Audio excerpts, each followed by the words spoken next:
O'zbekiston sayohatimizning ikki qismiga xush kelibsiz. Bugun yana ham ko'proq ajoyib joylarni kashf etamiz.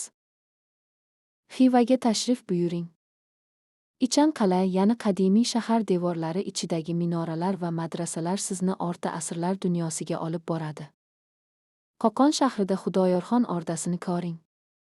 Bu yerda O'zbek xonligining tarixiy saroyi joylashgan. Nurota tog'larida esa yulduzlar ostida kemping qilib, chol va tog' tabiatining uyg'unligini his eting. Termizda buddaviylik davridan qolgan Qoratepa yodgorliklari va Amudaryo bo'yidagi manzaralar bilan tanishing. Zomin milliy bog'ida sof havoda archazorlar orasida sayr qiling. Bu yerda tabiat hech qanday sharh talab qilmaydi. Va nihoyat, Aydarkol ko'lida yurtga tashrif buyuruvchi sayohatchilar uchun chol safari va tunash tajribasi kutmoqda.